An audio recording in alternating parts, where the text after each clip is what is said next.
2013-তে ইসলামী আন্দোলন বাংলাদেশ কোনো নির্বাচনে অংশগ্রহণ করে নাই। আমরা ক্ষমতার রাজনীতি বুঝি না? আমরা 10টা সিট, 20টা সিট, 50টা সিট নিতে পারতাম না? আমরা তো যাইনি।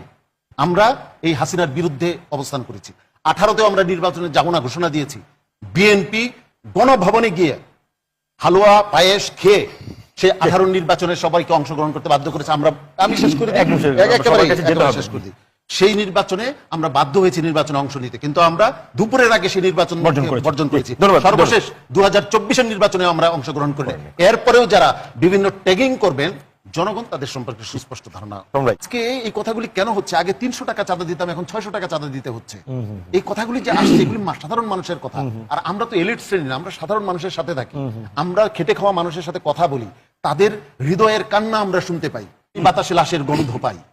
আজও আমি মাটিতে মৃত্যুর নগ্ন নৃত্য দেখি, ধর্ষিতার কাতর চিৎকার শুনি আজও আমি তন্দ্রার ভেতরে।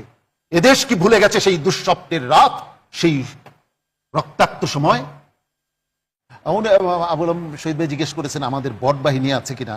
আমাদের বট বাহিনী নাই। জুনায়েদ আহমেদ পলক ঠিক যেদিন সে ইন্টারনেট বন্ধ করে দেওয়ার আগে সে কিন্তু এই কথাটাই বলেছিল। আপনার মনে পড়ে যে বট বাহিনী দিয়ে এই সরকারের বিরুদ্ধে অপপ্রচার চালানো হচ্ছে। কোনটা বট বাহিনীর কথা আর কোনটা সাধারণ মানুষের কথা, এতটুকু বোঝা আমাদের জরুরি। কারণ তাহলে আমরা মানুষের পালসটা বুঝতে পারবো।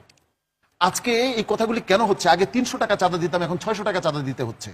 এই কথাগুলি যে আসছে, এগুলি সাধারণ মানুষের কথা। আর আমরা তো এলিট শ্রেণী না, আমরা সাধারণ মানুষের সাথে থাকি। আমরা খেটে খাওয়া মানুষের সাথে কথা বলি, তাদের হৃদয়ের কান্না আমরা শুনতে পাই। এই হৃদয়ের কান্নাকে বহাল রেখে আমরা যদি তাদের উপরে আগের ব্যবস্থা, পুরনো ব্যবস্থাকে চাপিয়ে দেই, তাহলে ওই 5ই আগস্টের যে আত্মত্যাগ, সেগুলির সাথে গাদ্দারি করা হবে। সেই ছেলেটার সাথে গাদ্দারি করা হবে যে ছেলেটা ওই পুলিশের একটা ভ্যানের উপরে শোয়া ছিল, জীবন্ত অবস্থায় সেখান থেকে তাকে টেনে হিচড়ে নামানো হয়েছিল। আমরা এখন যে কার্যক্রমগুলো অনেকেই করছি, সেগুলোকে গাদ্দারি হচ্ছে না? অবশ্যই, প্রত্যেকটাই। আমি একটা কবিতা বলতে চাই। এই কবিতাটা আশ্চর্যজনকভাবে আজকে সারাদিন আমার মাথায় ঘুরছিল। যে কবিতাটা লেখা হয়েছিল আমাদের স্বাধীনতার যুদ্ধ নিয়ে, কিন্তু আমার মনে হচ্ছে সেই কবিতাটা আবারও এই সময়ে এসে আমাদের দ্বিতীয়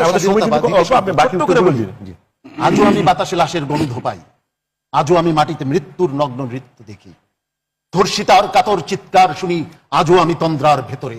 এদেশ কি ভুলে গেছে সেই দুঃস্বপ্নের রাত, সেই রক্তাক্ত সময়? আমার মনে হয় এই যে 5ই আগস্টে যে রক্তটা আমরা দেখেছি, এই রক্তের সাথে সবাই আমরা রক্তকে ভুলে গেছি। আমাকে অনেকগুলি প্রশ্ন করেছে, উত্তর না দিলে ভুল। যে শিক্ষা ব্যবস্থার কথা প্রসঙ্গ আসছে, শিক্ষা ব্যবস্থা ধ্বংস করেছে হাসিনা। সে বিনা পরীক্ষা সবাইকে পাশ করিয়েছে। যারা আপনারা ইউনিভার্সিটিতে এখন পাচ্ছেন, সেগুলো হাসিনার প্রোডাকশন। এখন